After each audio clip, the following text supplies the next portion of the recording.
Kenapa?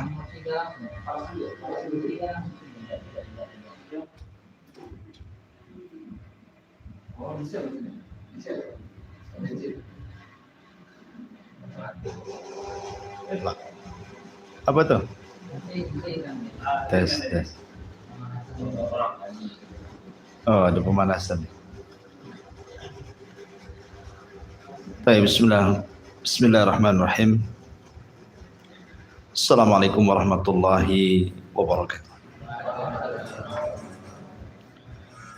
Alhamdulillah wassalatu wassalamu ala Rasulillah wa ala alihi wa sahbihi wa mawalah wa la hawla wa la quwata illa billahi wa ba'd. Matikan aja.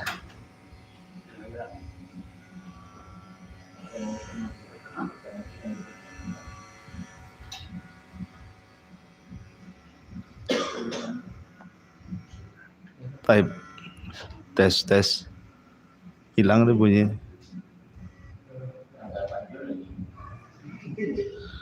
Tes 1. Baik.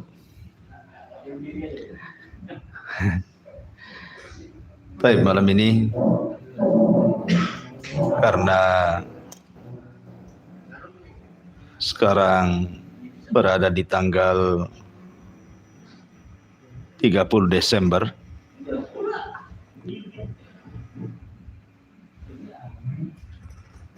tentu besok tanggal 31 dan lusa tahun baru. Maka pembahasan di malam hari ini kita akan fokus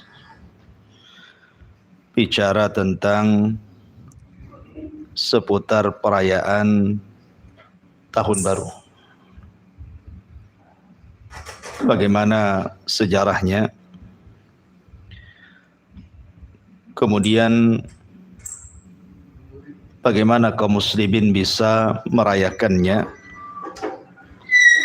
dan bagaimana pandangan ulama tentang orang yang merayakan tahun baru, kemudian apa yang harus dilakukan seorang muslim ketika menghadapi tahun baru.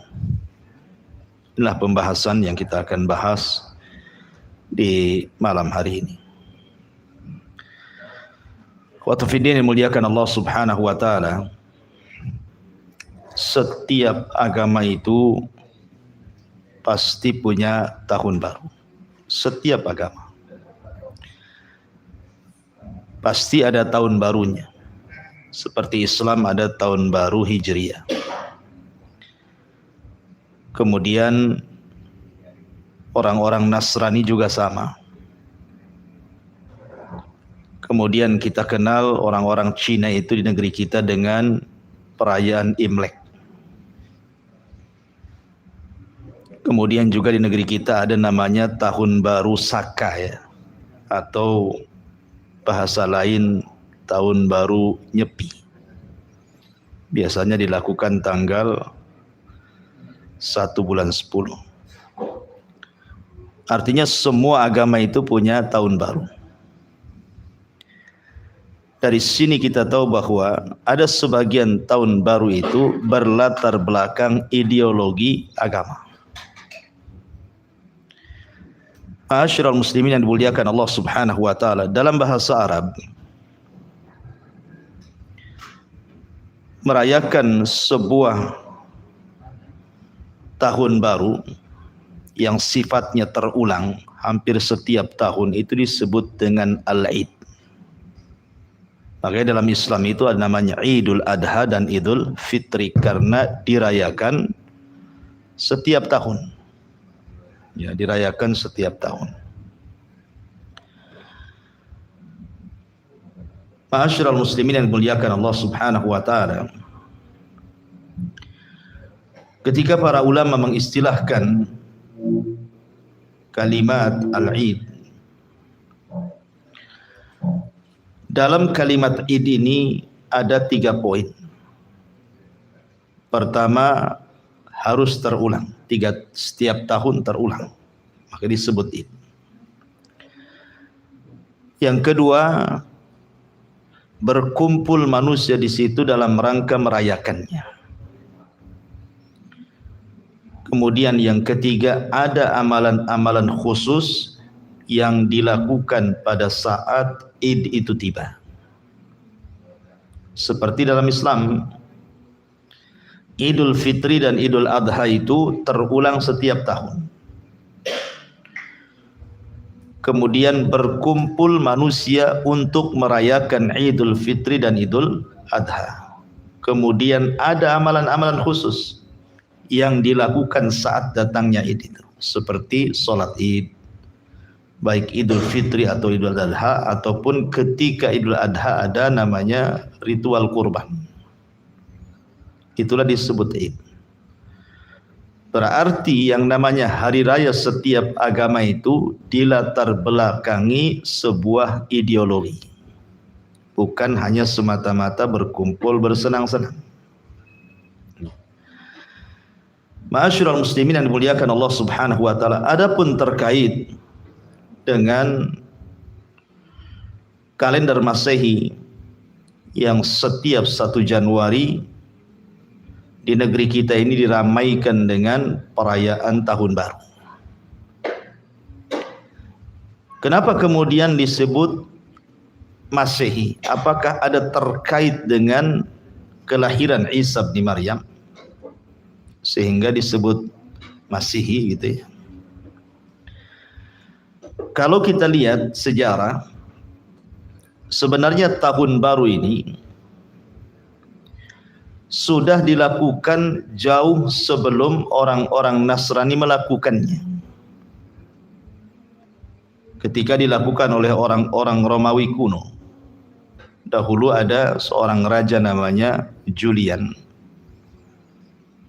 Dia membuat kalender, maka disebut kalender Julian. Dialah yang pertama kali membuat kalender. Dan dia meletakkan bulan pertama itu bulan Januari. Kemudian dibuatlah semacam berhala patung yang memiliki 2 muka. Jadi 1 muka ke depan, 1 muka ke belakang. Seolah-olah ke belakang artinya meninggalkan tahun, ke depan menyongsong tahun. Jadi kalau ke belakang 2022, ke depan 2023. Begitu wajahnya. Dan ada yang mengatakan bahwa kemudian patung itu disembah dan disebut dengan dewa Janus karena diambil dari Januari. Ma'asyiral muslimin yang dimuliakan Allah Azza wa Jalla, Kaisar Julian ini, Kaisar Romawi kuno dulu, ketika membuat kalender itu, maka dikenal akhirnya nama-nama kalender Masehi itu, dan semua memiliki makna. Diambil dari dewa-dewa mereka kan itu.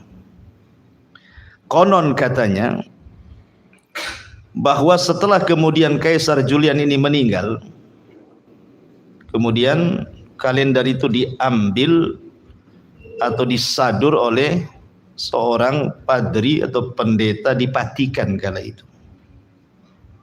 Namanya Gregorius ya, yang kemudian dikenal dengan Gregorian Calendar. Itu banyak di YouTube tuh, atau di Google biasanya. Nanti keluar tuh sejarahnya.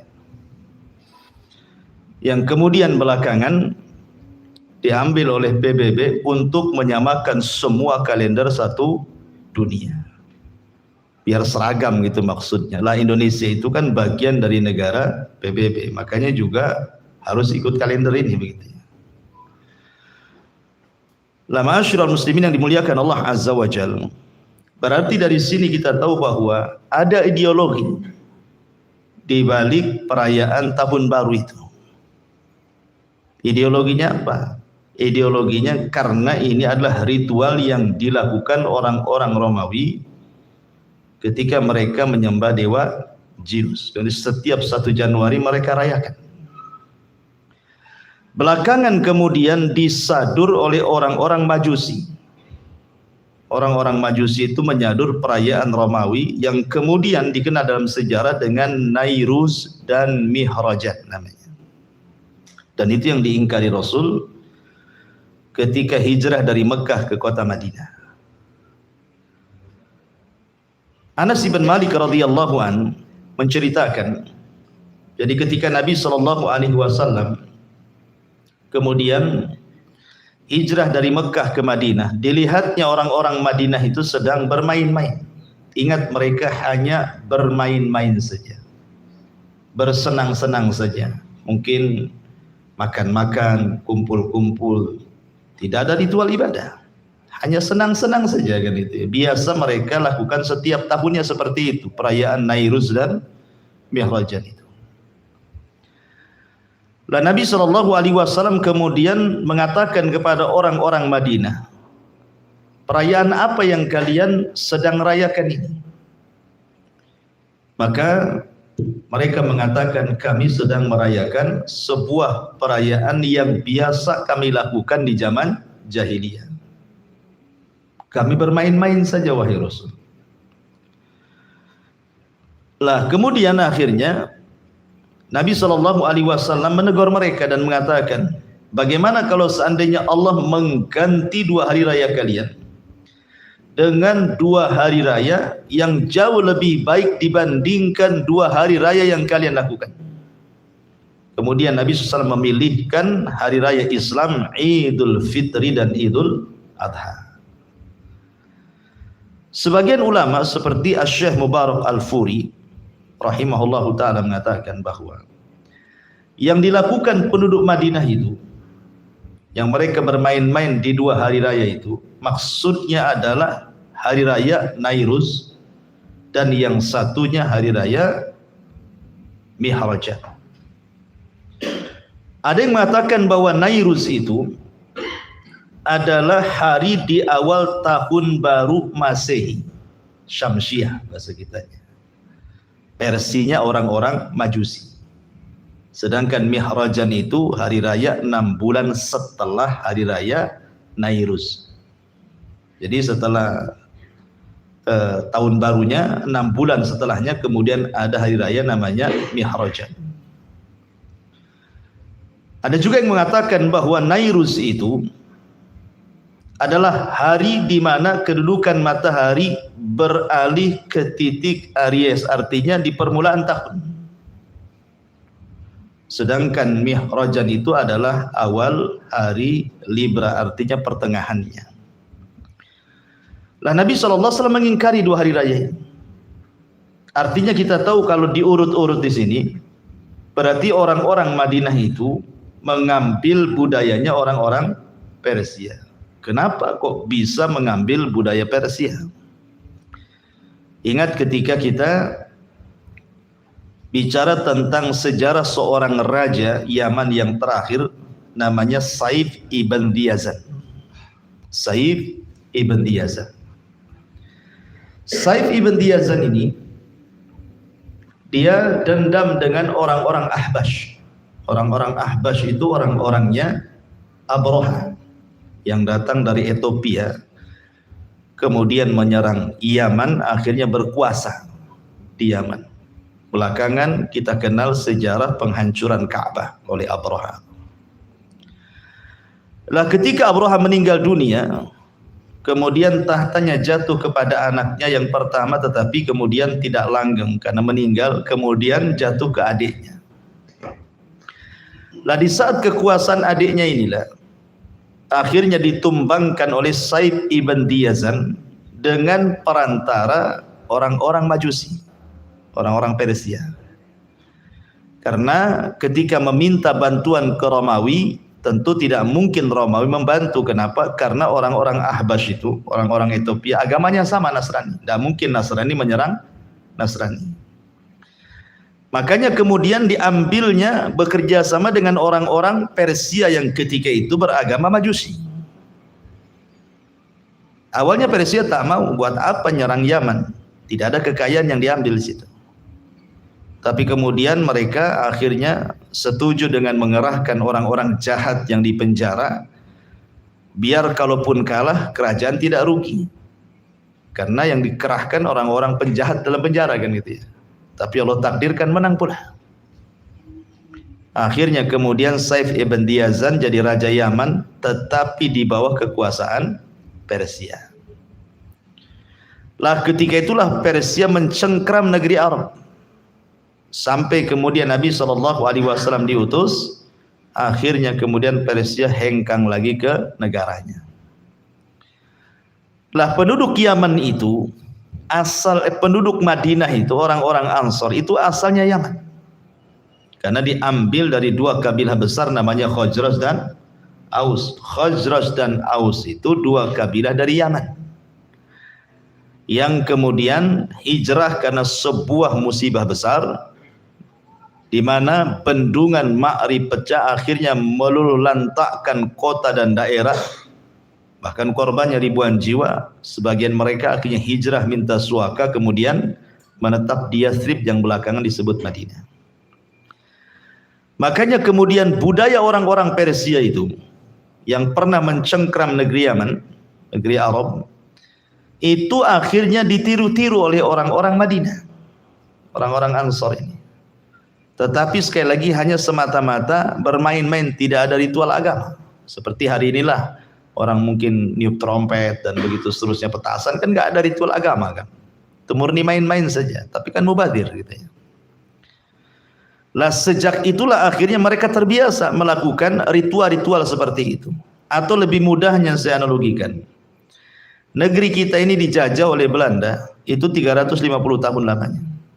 Dan kita tahu bahwa agama orang-orang Belanda di negeri kita itu Nasrani. Sehingga mereka biasa melakukan Natal, Tahun Baru kan. Sehingga tradisi 350 tahun itu bukan tradisi yang sebentar, tradisi yang lama. Otomatis sudah berakar dan berurat di negeri kita. Dan itulah yang mempengaruhi kita akhirnya. Menghilangkan budaya itu kan susah sekali. Lah begitu juga penduduk Yaman yang sudah dicengkram oleh Persia, susah meninggalkan budayanya orang-orang Persia, salah satunya memperingati Nairuz dan Mihrajan tadi. Lah ketika Nabi SAW sampai dari Mekah ke Madinah, maka Nabi SAW kemudian memilihkan kepada mereka 2 hari raya terbaik. Kemudian Rasulullah SAW menyebutnya Idul Fitri dan Idul Adha. Dari sini kita ketahui bahwa Islam itu punya hari raya sendiri, Idul Fitri dan Idul Adha.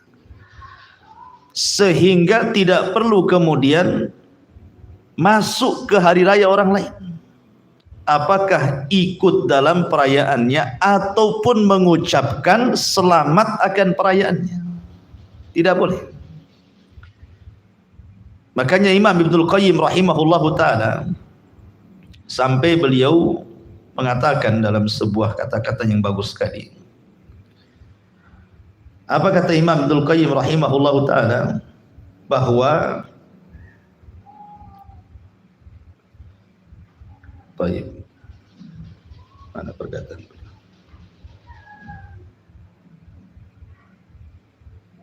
Lupa pula. Intinya bahwa kata beliau,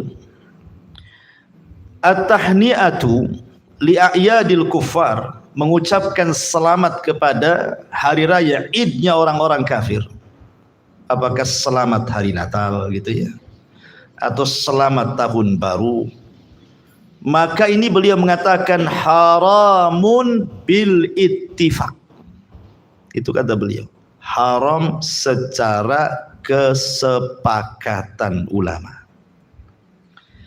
Kalau sudah disebut kesepakatan ulama, berarti majalnya bukan majal ikhtilaf wal ijtihad. Di sini bukan ranahnya perselisihan ulama atau ijtihad para ulama, bukan. Tetapi kalau sudah sepakat, ya sepakat, nggak ada khilaf. Karena muncul orang belakangan akhirnya mencari-cari dalih untuk membenarkan bolehnya mengucapkan selamat kepada perayaan hari raya orang lain. Padahal ulama kita mengatakan haramun bil ittifaq, haram secara kesepakatan, tidak ada khilaf dan bukan ranah ijtihad. Karena dalil-dalilnya sangat banyak, baik Al-Quran ataupun sunnah Nabi SAW. Contoh yang mudah, kemarin tanggal 25 Desember, saudara kita dari Nasrani mengadakan Natal kan kita. Ada sebagian kaum muslimin yang mengucapkan selamat hari raya Natal. Alasannya karena ketika kita hari raya Idul Fitri atau Idul Adha, mereka pun mengucapkan hal yang sama. Maka kita tidak boleh. Masa tidak boleh? Ya toleransi lah. Dan itu ya, mereka sudah mengucapkan, ya kita ucapkan balik. Sebenarnya dalam Islam itu kan tegas dalam Quran, la ikraha fiddin, tidak ada paksaan dalam Islam itu. Artinya bahwa kita tidak memaksa mereka untuk mengucapkan hari raya kita kan.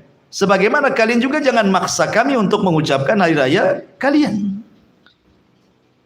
Dan saya kira orang-orang mereka, orang-orang non-muslim dari kalangan Nasrani dan yang semacamnya, tidak sakit hati kalaupun kita tidak mengucap kalimat itu.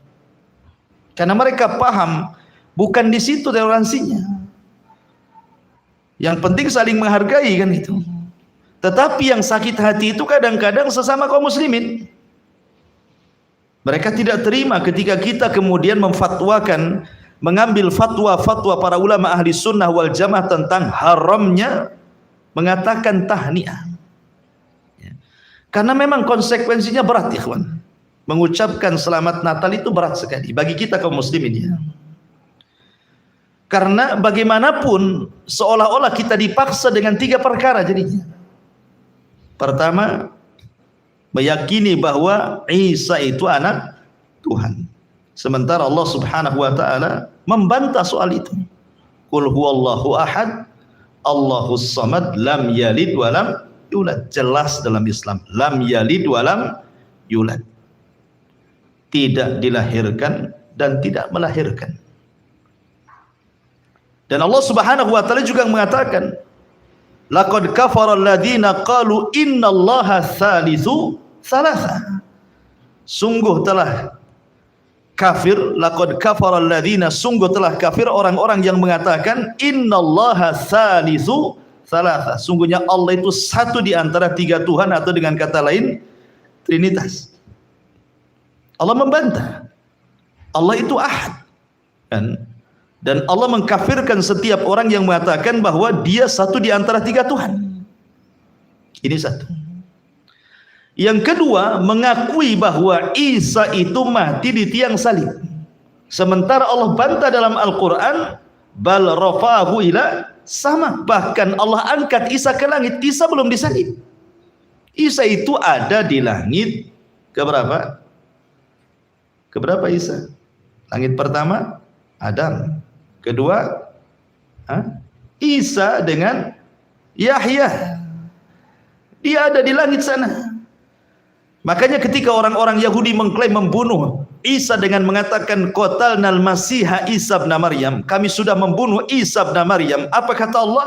Wa ma qataluhu wa ma sallabuhu walakin syubbiha lahu. Mereka orang Yahudi tidak membunuh Isa. Mereka tidak menyalib Isa. Mereka tidak membunuh, bahkan Isa diserupakan. Jadi yang disalib dan yang dibunuh itu serupaan Isa. Isanya diangkat ke langit. Dan itu sudah saya jelaskan ketika mengkisahkan tentang Isa bin Maryam ketika diangkat ke langit. Kemudian yang ketiga, seolah-olah menetapkan bahwa lahirnya Isa itu tanggal 25 Desember. Desember bulan berapa? Bulan berapa Desember itu? Bulan 12. Di dalam surah Maryam, ketika Allah Subhanahu wa taala mengkisahkan tentang kelahiran Isa, di situ Allah perintahkan kepada Maryam untuk menghentakkan kakinya ke pohon kurma. Kemudian Allah katakan tusaqit alaihi rotoban janiyah. Maka akan rontok rutob kurma-kurma basah itu jatuh dan tinggal makan. Tidak ada bulan 12 itu kurma berbuah. Kurma itu kalau enggak bulan 6, bulan 7, bulan 8. Bulan 12 tidak ada kurma basah. Dari sini juga dipertanyakan tentang kelahiran tanggal 25 Desember ini. Karena kurma pada bulan itu tidak mungkin ada. Kurma itu antara bulan 6, bulan 7, bulan 8. Itu musimnya. Sementara Al-Quran mengatakan bahwa Maryam itu ketika menghentakkan kaki saat lahirnya Isa itu tusakit alaiha rutaban janiyah. Pada jatuh itu rutab itu kurma basah. Itulah jatuh kurma basah-basah. Dan itu musimnya tidak ada di bulan 12. Bulan Desember itu tidak ada. Satu dunia nggak ada. Ya. Ini kita katakan bicara Quran. Kalau bicara versi mereka ya tidak tahu. Ya, kita kan bicara versi Quran dan kita yakin Al-Quran itu sebenar-benar kalamullah. 3 perkara saja dalam Islam diragukan. Macam mana seorang Muslim mengucapkan kalimat yang diragukan 3-tiganya? Kan nggak masuk di akal di sini. Ya, bagaimana? Seolah-olah kalau kita mengucapkan itu hakikatnya di situ mengakui tentang ketuhanan Isa, seolah-olah seperti itu. Kan ini kan kufur, ikhwan. Makanya kita katakan kita kaum muslimin sebaiknya tidak mengucapkan kalimat itu, baik hari raya Natal ataupun hari raya Tahun Baru, karena di belakangnya ada ideologi agama. Itu masalahnya. Ada ideologi agama dan ideologi agamanya mengarah kepada kesyirikan, kufur. Seperti Tahun Baru karena dulunya dilakukan para penyembah dewa Zeus kan gitu ya. Kemudian Natal karena meyakini Isa itu anak Tuhan. Itu masalahnya. Tetapi walaupun demikian ikhwan, bukan berarti dengan kita tidak mengucapkan hari raya itu kemudian kita katakan bahwa kita benci dengan mereka. Tidak. Karena Islam juga mengajarkan di dalam surah Al-Mumtahanah ayat 8 Allah mengatakan la yanhakumullahu 'anil ladzina lam yuqatilukum fid dini wa lam yukhrijukum min diyarikum an tabarruhum wa tuqsitu ilaihim innallaha yuhibbul muhsinin. Allah tidak melarang kalian dari orang-orang yang tidak memerangi kalian dalam agama dan tidak mengusir kalian dari rumah-rumah kalian untuk berbuat baik kepada mereka dan berbuat adil kepada mereka, karena Allah suka dengan orang-orang yang berbuat adil itu. Artinya kita tetap menghargai mereka. Buktinya Abdullah bin Abbas radhiyallahu anhuma, beliau suka memberikan hadiah kepada orang Yahudi di zaman itu. Bahkan Nabi SAW pembantunya juga Yahudi. Sampai dijelaskan dalam hadis Bukhari, Nabi SAW suatu ketika menjenguk orang Yahudi yang sakit, yang dulunya pernah membantu di rumahnya. Artinya Rasul mengambil pekerja di orang Yahudi kan, boleh bermuamal dengan mereka. Ketika kemudian Nabi SAW datang, maka Nabi SAW memandang anak Yahudi ini dan mengatakan, ya gulam aslim, wahai gulam, mau enggak kau masuk Islam? Maka orang Yahudi ini menatap wajah Nabi, sekali-kali menatap wajah bapaknya, kata bapaknya, ati Abul Qasim, sudah ikuti saja apa yang dikatakan Abil Qasim. Kenapa bapaknya ngomong begitu? Karena tahu kebaikan Rasul kepada anaknya. Maka orang Yahudi ini mengatakan, asyhadu an la ilaha illallah wa annaka rasul. Kemudian meninggal. Maka Nabi mendoakan, alhamdulillahilladzi anqadhahu minan nar. Ya Allah, selamatkan, segala puja dan puji hanya milik Allah yang telah menyelamatkan anak ini dari kobaran api neraka. Bahkan dalam sebuah hadis Rasul mengatakan, dalam riwayat Imam Baihaqi, Nabi mengatakan, man zalama mu'ahidan awin taqasahu haqqan, barang siapa yang mendolimi kafir mu'ahid, kafir yang ada perjanjian dengan kita, atau mengurangi haknya, di ujung hadis Rasul mengatakan, fa'ana hajijuhu yaumal qiyamah, kata Rasul, aku yang akan berhujjah untuk dia pada hari kiamat. Bahkan dengan tegas Rasul mengatakan, man qatala dhimmiyan lam yajid raihatal jannah, siapa yang memerangi dhimmi, kafir yang hidup satu masyarakat dengan kita, maka dia tidak akan mencium bau surga. Tetap kita hargai mereka. Kalau mereka memang susah, fakir, perlu makan, kita kasih makan. Kita kasih sedekah kepada mereka. Dalam Islam seperti itu. Makanya Nabi SAW ketika memperlakukan Thumamah ibn Asal itu, seorang tawanan kafir, Nabi SAW tidak menyakiti dia. Cuman Rasulullah hanya merantai di tiang masjid. Kemudian dia menyaksikan kebaikan para sahabat, berakhir dengan masuk Islamnya Thumamah itu. Dari sini ikhwatul filin yang dimuliakan, bukan berarti ketika kita tidak mau mengucapkan selamat hari Natal atau selamat tahun baru, kemudian mutlak kita benci mati kepada mereka. Tidak. Kan ada batasan-batasannya. Maka malam ini sedikit saya akan jelaskan tentang beberapa perkara. Kenapa kita tidak mau mengucapkan kalimat-kalimat seperti itu, apalagi terlibat dalam acaranya. Baik menggunakan atribut atau yang semacamnya. Ma'asyiral muslimin yang dimuliakan Allah Subhanahu wa taala. Kita mulai dari pembahasan pertama tentang hukum al-muwalah. Meletakkan loyalitas kepada orang kafir. Kenapa saya ingin membahas permulaan ini dengan membicarakan tentang al-muwalah, berloyalitas. Tidak boleh haram memberikan loyalitas kepada orang kafir. Karena kita bicara tentang hari raya yang dibentuk oleh orang-orang kafir. Maka kita akan mengambil asas dasar hukumnya dulu sebelum kita menetapkan hukumnya.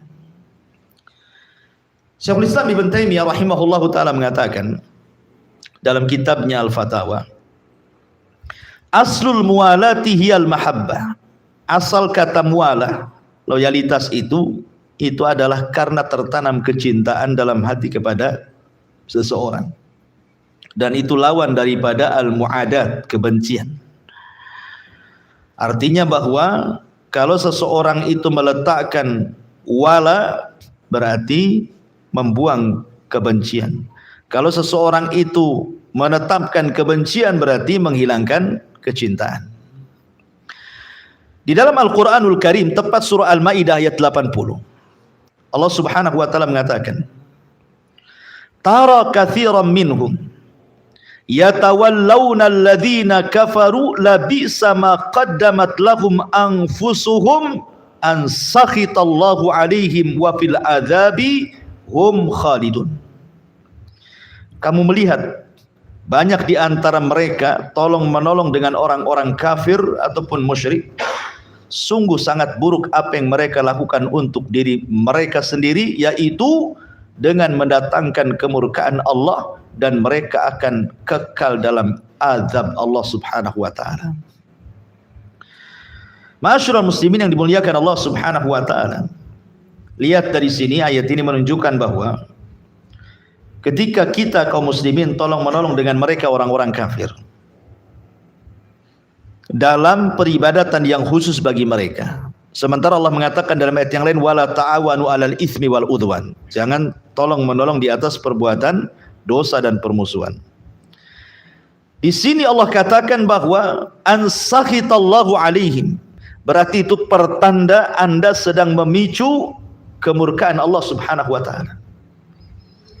Maka saya peringatkan kepada anak-anak muda lewat YouTube ini, siapapun yang mendengar atau antum yang di sini, jangan sampai ikut terlibat dalam perayaan tahun baru. Karena itu awal mengundang azab Allah Subhanahu wa taala. Harusnya orang pergantian tahun itu kan mendatangkan rahmat, ikhwan, supaya tahun depan lebih baik daripada tahun kemarin. Ini dimulai dengan mengundang azab Allah, mengundang kemurkaan Allah Subhanahu wa taala dengan berbagai macam maksiat yang dilakukan. Nanti saya akan jelaskan. Ya. Ma'asyiral muslimin yang dimuliakan Allah Subhanahu wa taala. Di dalam surah Ali Imran ayat 28 juga Allah mengatakan, la yattakhidul mu'minuna al-kafirina awliya'a min dunil mu'minin. Janganlah orang-orang yang beriman mengambil orang-orang kafir itu menjadi wali dengan meninggalkan orang-orang yang beriman yang lainnya. Ada satu kisah dari Ubadah bin Samit radhiyallahu anhu, ini menjadi sebab nuzulnya ayat ini. Jadi Suatu ketika Ubadah ibn Samit ini, dia kan punya teman-teman dari orang-orang Yahudi sebanyak 500 minal Yahud, 500 orang-orang Yahudi. Dia berkawan baik dengan 500 orang-orang Yahudi. Karena Ubadah bin Samit kan tinggal di Madinah. Jadi saat perang Ahzab, Ubadah bin Samit itu menawarkan kepada Rasul, saya punya kawan orang-orang Yahudi sebanyak 500 orang. Gimana kalau saya minta tolong kepada mereka untuk terlibat dalam peperangan kita ini? Maka Nabi SAW kemudian terdiam. Akhirnya turunlah ayat la yattakhidil mu'minunal kafirina awliya min dunil mu'minin. Janganlah orang-orang yang beriman mengambil orang-orang kafir menjadi wali dengan meninggalkan orang-orang mukmin yang lainnya. Rasul tidak mau menggunakan jasanya mereka, ya, karena takut tertanam loyalitas. Ya. Ma'asyiral muslimin yang dimuliakan Allah Subhanahu wa taala. Kemudian juga dalam hadis Itban ibn Malik radhiyallahu anhu, jadi suatu ketika ada seseorang yang berkata di majelis Nabi sallallahu alaihi wasallam, aina Malik ibn Duhshun, mana Malik ibn Duhshun? Maka yang lain mengatakan, jangan sebut-sebut Malik ibn Duhshun, dia munafik, katanya. Maka Nabi SAW ketika itu menegur, la taqul, jangan kau katakan seperti itu. La taqul dzalik. Jangan kau lakukan seperti itu. Amma sami'tahu yaqulu la ilaha illallah yabtagi bidzalika wajhallah.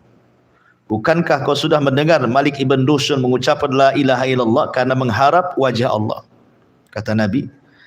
Maka orang yang mengatakan munafik ini mengatakan, ya Rasulullah, Allah wa rasuluhu a'lam, fa inna nara wajhahu wa nasihatahu ilal munafikin. Bukan begitu wahai Rasul, aku mengatakan dia munafik karena aku lihat dia suka mengarahkan wajahnya dan nasihat-nasihatnya kepada orang munafik. Tapi Nabi SAW mengatakan tidak, dia tidak seperti itu. Seandainya Rasul tidak mengucapkan kalimat itu, tentu Malik ibn Duhshun memang orang yang meletakkan loyalitas kepada orang munafik, dan itu dilarang. Tidak boleh meletakkan wala kepada siapapun kecuali kepada Allah, Rasul, dan orang-orang yang beriman.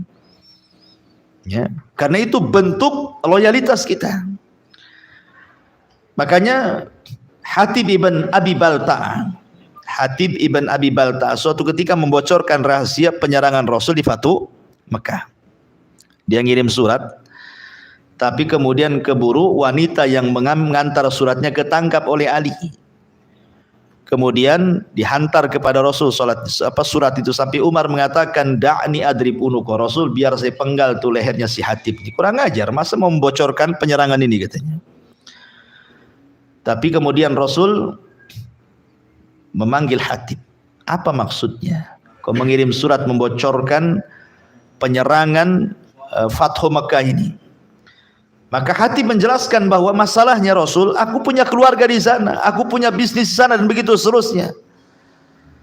Maka Nabi SAW kemudian mengatakan kepada para sahabat di tengah-tengah itu, sesungguhnya Hatib tidak hendak membocorkan, dan dia adalah orang yang terlibat dalam perang Badar. Sementara orang yang terlibat dalam perang Badar dikatakan Rasul apa? Lakukan sesukamu karena Allah sudah mengampuni dosa-dosamu. Lihat Hatib saja ketika ngirim surat hampir dipenggal tuh kepalanya, kalau bukan karena orang yang terlibat dalam perang Badar, kan gitu ya. Karena memang dalam Islam tidak boleh seseorang meletakkan apa? Loyalitas kepada orang kafir. Ya. Lalu apa kaitan kemudian dengan tahun baru itu? Karena kalau kita terlibat itu sama saja kita meletakkan loyalitas kepada mereka, itu masalahnya. Karena sekali lagi setiap tahun baru itu ada ideologi yang terselubung di dalamnya. Lah kenapa demikian? Sebab kalau orang sudah meletakkan loyalitas, pembahasan yang kedua jatuh kepada apa? Tasyabbuh. Jatuh kepada tasyabbuh bil kufar. Menyerupai orang kufar.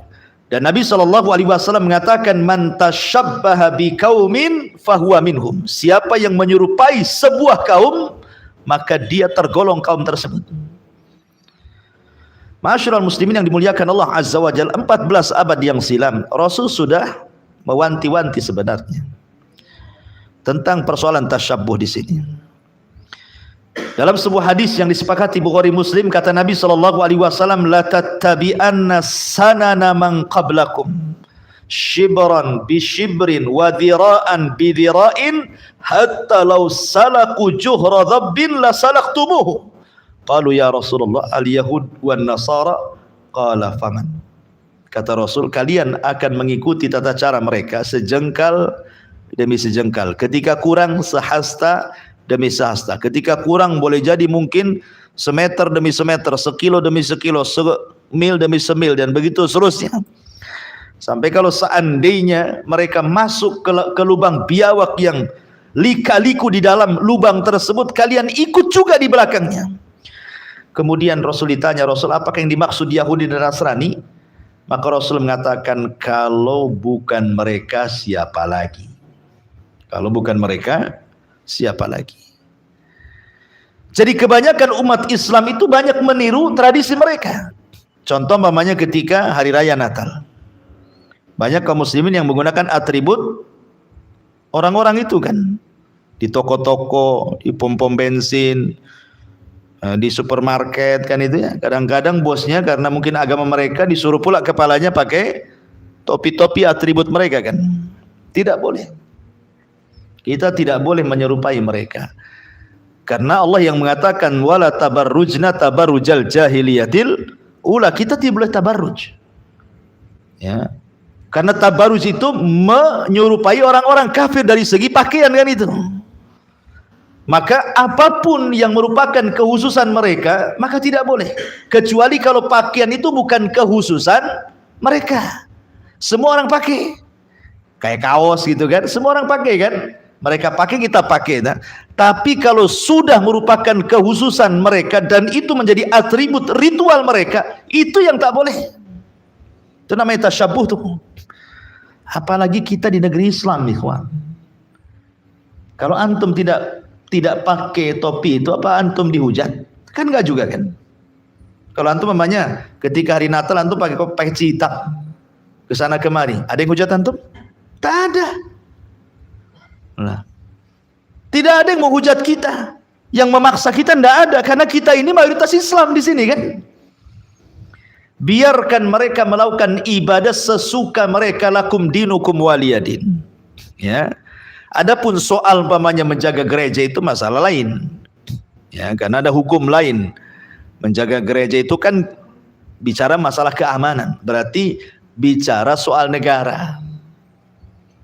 Jadi kalau negara mengerahkan kepolisian untuk mengamankan, itu sudah tugas negara, atau negara minta kepada sipil untuk ikut jaga, ya tidak masalah. Selama hanya niatnya menjaga saja. Menjaga keamanan loh ya. Bukan terlibat dalam ritual ibadah mereka, tidak, hanya menjaga keamanan. Itu saja, sebatas itu. Dan itu tugas negara. Sipil itu tidak usah ikut-ikut kan itu ya. Itu kan tugas negara kan itu ya. Kecuali diminta oleh negara, ya tidak masalah. Ya. Kalau hanya menjaga saja. Tetapi kita kan bicara soal masalah kemungkaran di hari raya tahun baru ini. Jadi ketika kemudian orang meletakkan loyalitas, pasti akan masuk kepada tasyabbuh tadi. Dan tasyabbuh itu kata para ulama akan mengarah kepada kecintaan.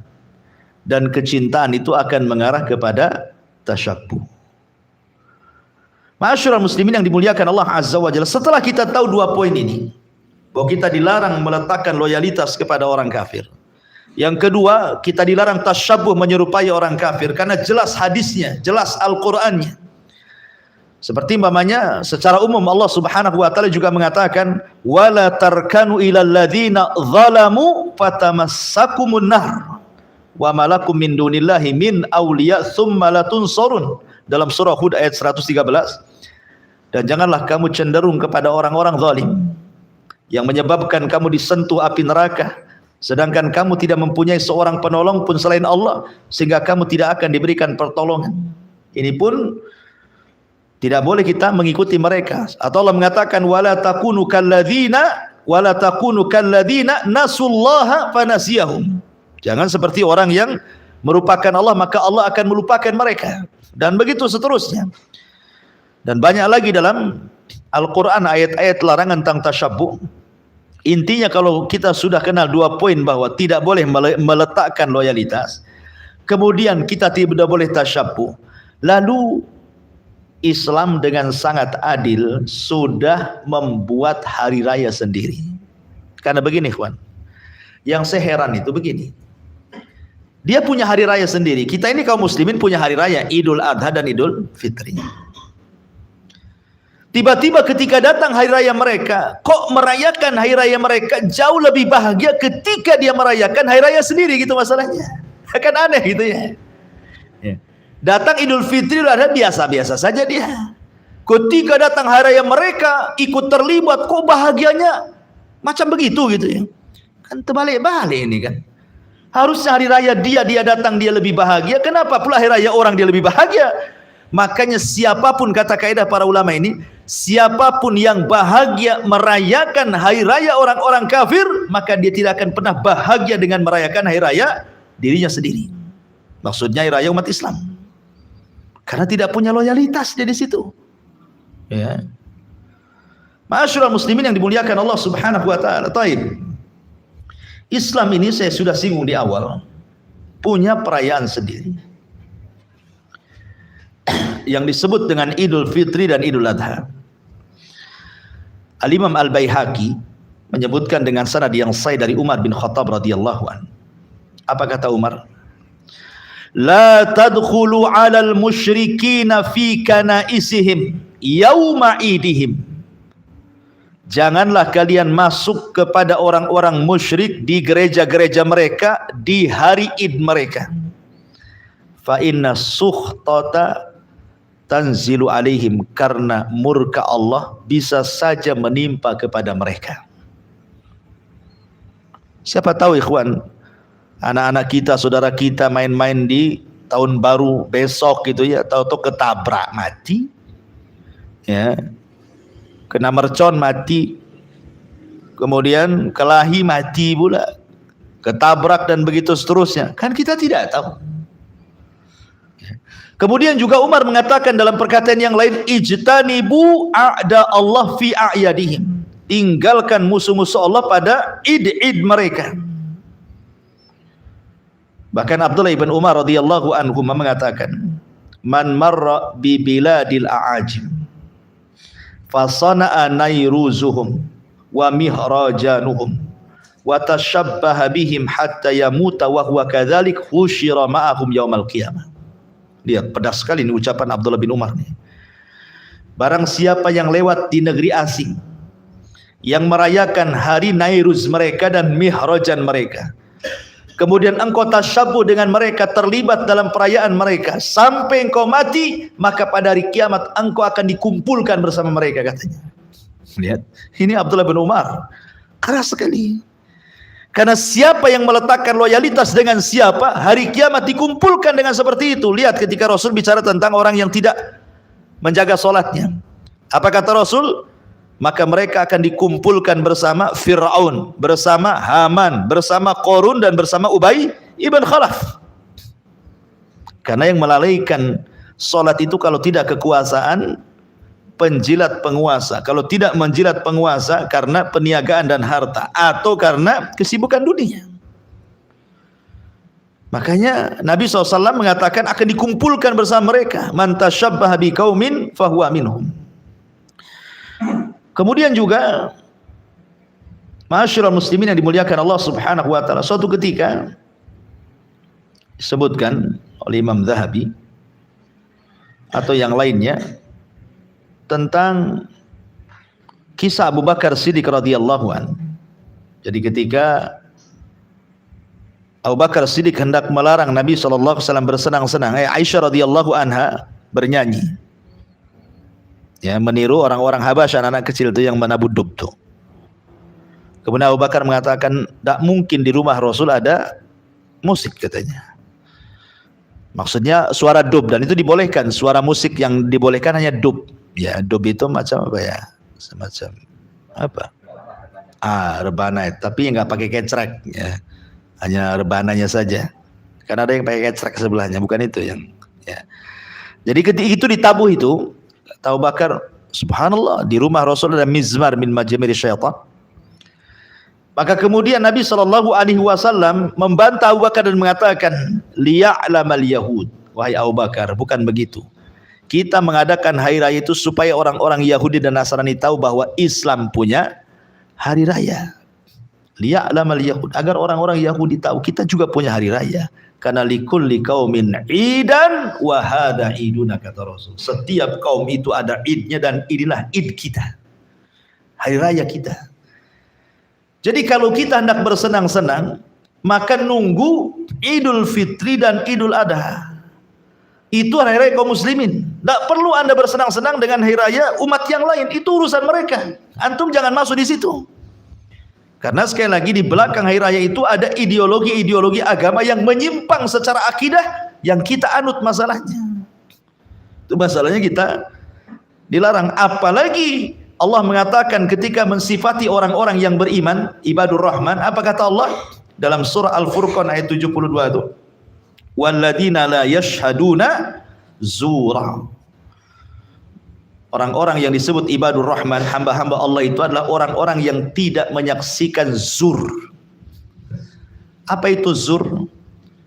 Menurut Abul Aliyah, Tawus, Muhammad ibn Sirin, Dhahak, Arabi ibn Anas dan yang lainnya, maksud zur di sini adalah a'yadul musyrikin, hari rayanya orang-orang musyrik. Lihat, Allah mengatakan ketika mensifati hamba-hamba Allah yang baik adalah orang-orang yang tidak ikut menyaksikan hari raya orang-orang musyrik. Itu maknanya. Berarti apa makna yang menyaksikan itu? Ya tidak mengucapkan, tidak hadir, tidak ikut merayakan. Sudahlah, lakum dinukum waliyadin. Urus dengan hari raya kalian, tidak perlu kita terlibat.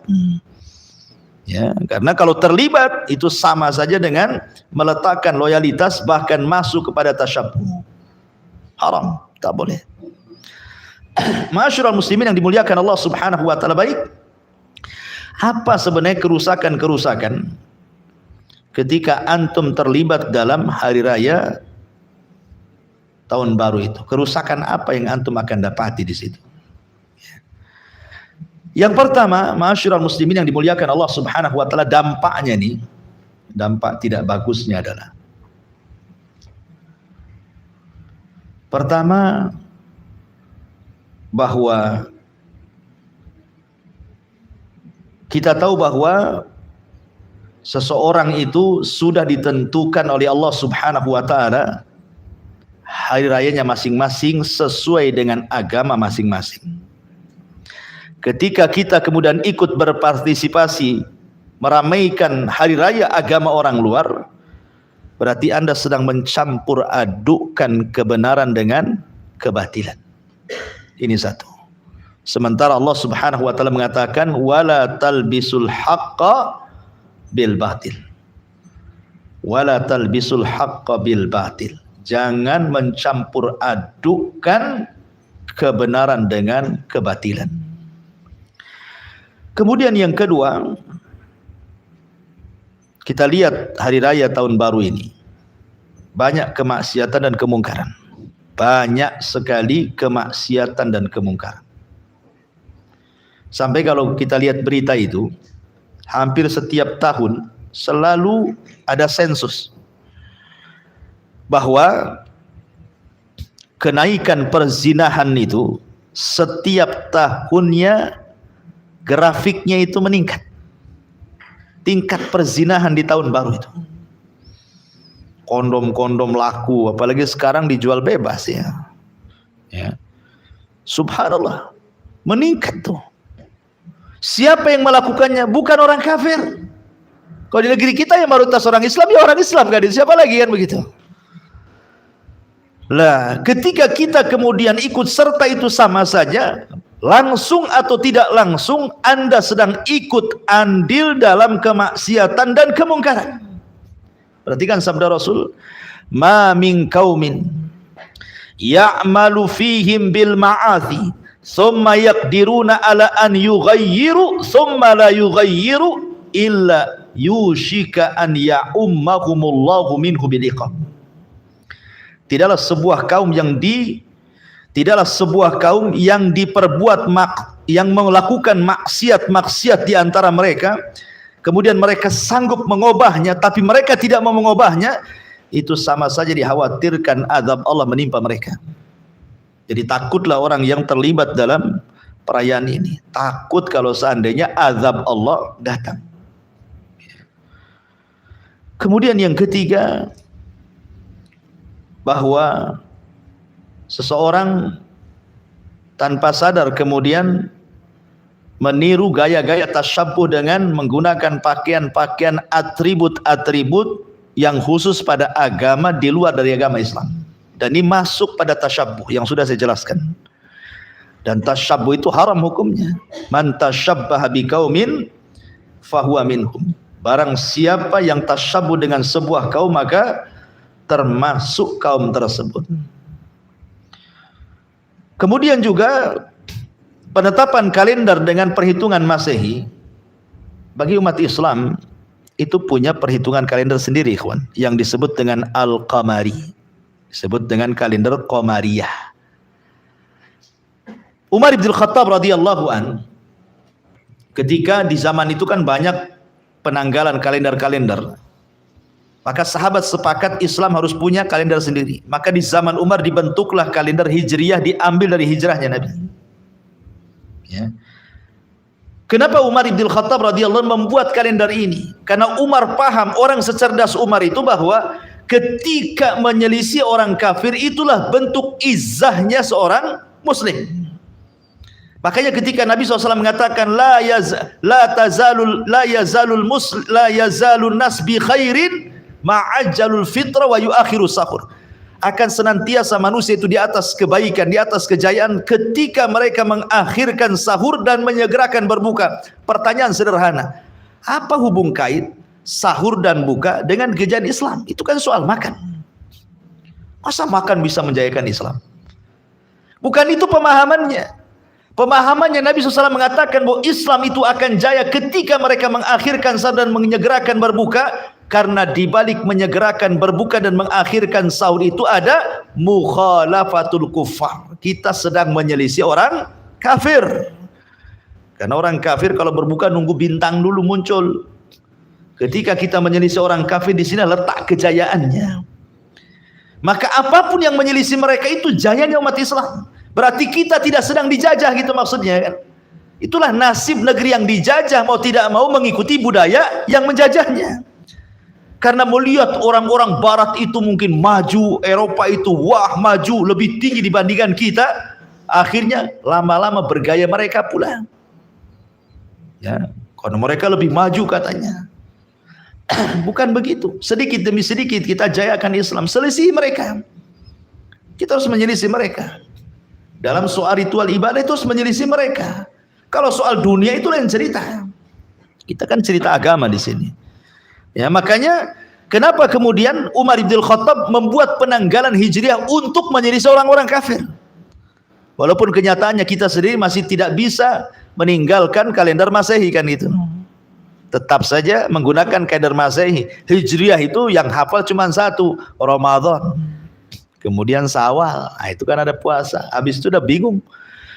Ya, mana Dzulqa'dah, mana Dzulhijjah, mana Muharram, ini bulan apa, bulan ini pun tak tahu kita. Karena gajiannya nggak pakai bulan itu masalahnya. Kapan gajiannya? 1 Muharram? Enggak juga. Gajiannya pakai bulan Masehi ya. Masyarul muslimin yang dimuliakan Allah Azza. Belum lagi secara umum kerusakannya kan, seperti mengganggu ketenangan masyarakat.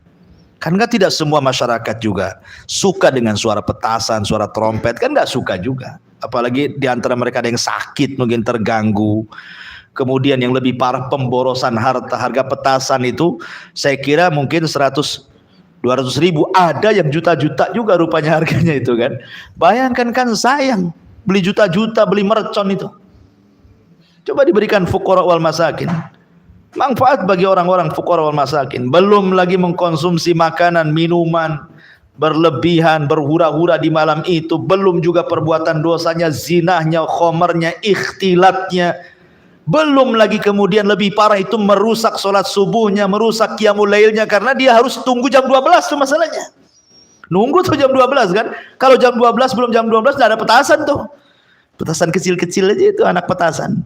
Kalau sudah jam 12 baru tuh, ya kan, mbah petasan baru keluar kan. Masya Allah kan.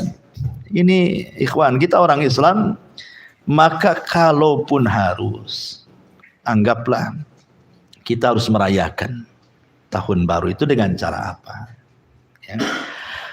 Maka para ulama mengatakan, kalau antum harus rayakan hari raya itu, ingat, pergantian tahun itu sama dengan pergantian bulan, sama dengan pergantian hari, sama dengan pergantian jam. Bukankah Allah yang mengatakan dalam surah Nur ayat 44, yuqallibullahu laila wan nahar inna fi dzalika la ibratan liulil absar. Allah yang mempergantikan adanya malam, adanya siang.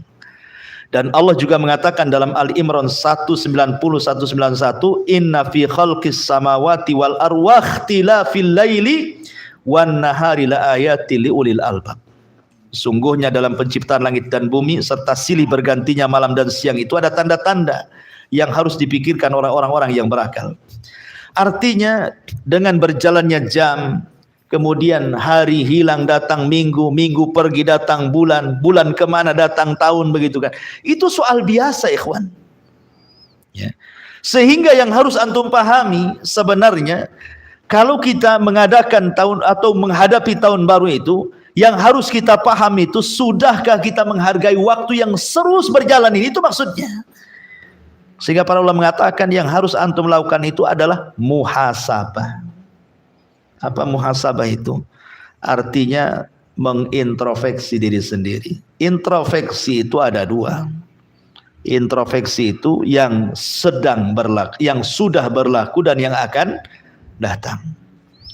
Ini yang sudah berlaku, antum berpikir, apa kekurangan antum?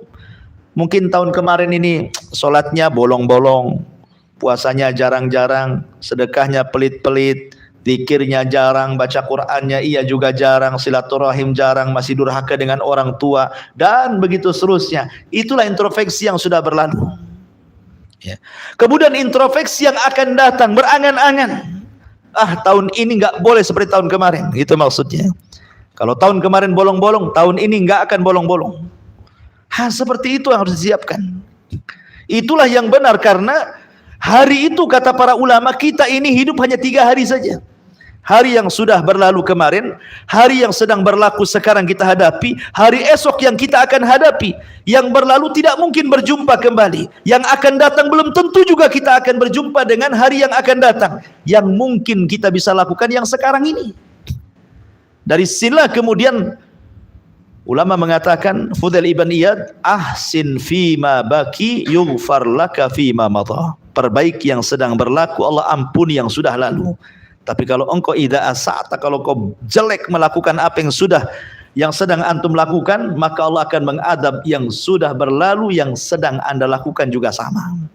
Dari sini sebenarnya yang harus dilakukan ketika menghadapi tahun baru itu adalah introspeksi diri. Kemudian bekali hidup ini dengan ibadah kepada Allah. Karena Rasul mengatakan, kullun nas yaghdu fabai'un nafsah famu'tikuha au mubikuha. Setiap hari manusia ini melanjutkan perjalanan hidupnya, keluar mempertaruhkan dirinya. Ada yang membebaskan dirinya dari api neraka, ada pula yang mencelakakan dirinya dan dimasukkan ke dalam neraka, naudzubillah. Manusia ini terus berjalan ikhwan. Wa hadainahu najdain. Allah pilih 2 jalan, kau mau pergi ke mana? Ya. Maka kita tidak tahu di tahun baru ini kita masih hidup atau tidak masalahnya. Maka kenali tujuan seorang muslim Qul innas salati wa nusuki wa mahyaya wa mamati lillahi rabbil alamin. Katakan ya Muhammad, sesungguhnya salatku, penyembelihanku, hidupku dan matiku aku serahkan kepada Rabb pencipta semesta alam ini.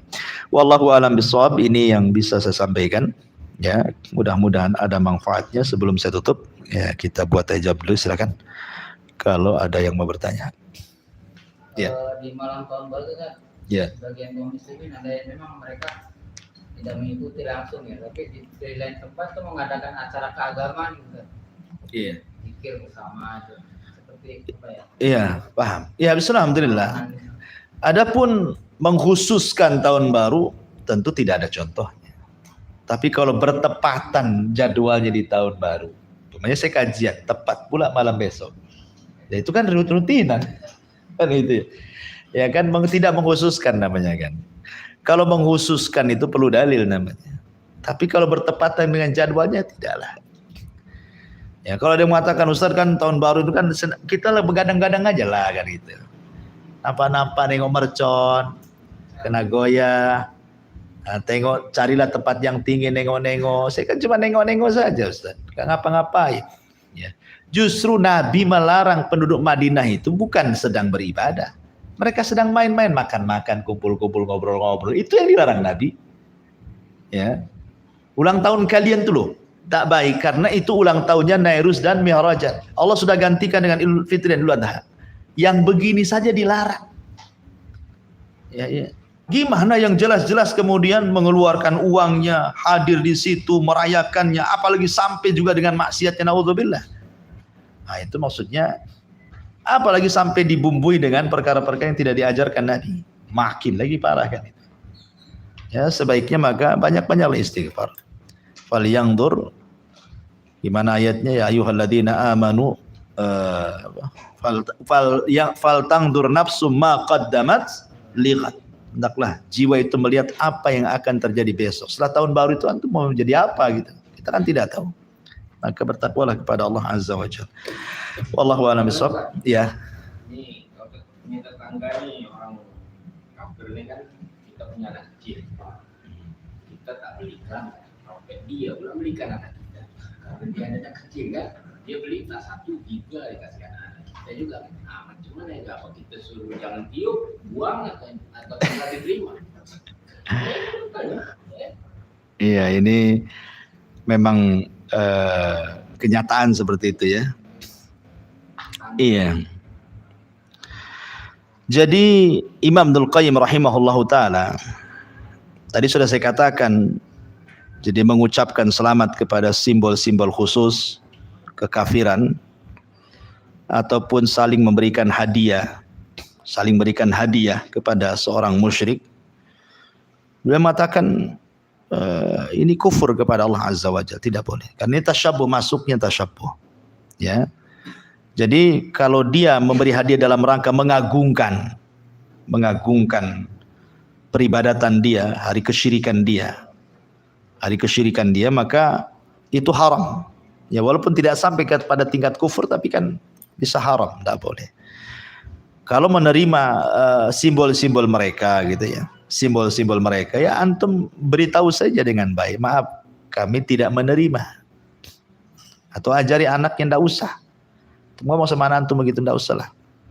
Ya bilang saja, Abi bilang tak boleh. Nah, kan itu antum doktrin kayak gitu. Masalahnya anak-anak itu mainan dia. Kan itu ya. Dikasih trompet, mainan dia. Ya kalau memang itu anak-anak ya sudahlah, apalagi kan. Tidak dikasih ya diterima saja. Tetapi jangan pula ditiup di malam itu. Ambil, ya kan. Jangan nggak dibuang. Simpan, ditiup di hari lain gitu. Itu mainan anak-anak kan itu ya. Jangan pas pula harinya seolah-olah mengajari bahwa hari itu harus niup trompet kan. Kan itu kan mainan saja. Tidak ada dan bukan dalam bentuk berhala gitu ya. Seperti kita menggunakan kalender.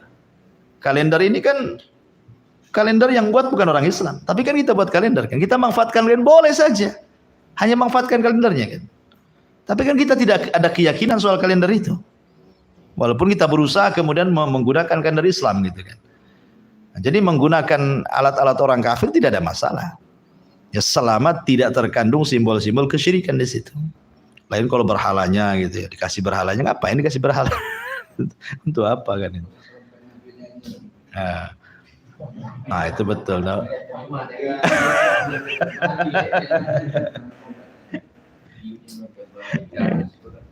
Iya Pak. Taib, saya kira cukup. Subhanakal bihamdika, asyhadu an la ilaha illa anta astaghfiruka wa atubu ilaik. Allah ta'ala, assalamualaikum warahmatullahi wabarakatuh.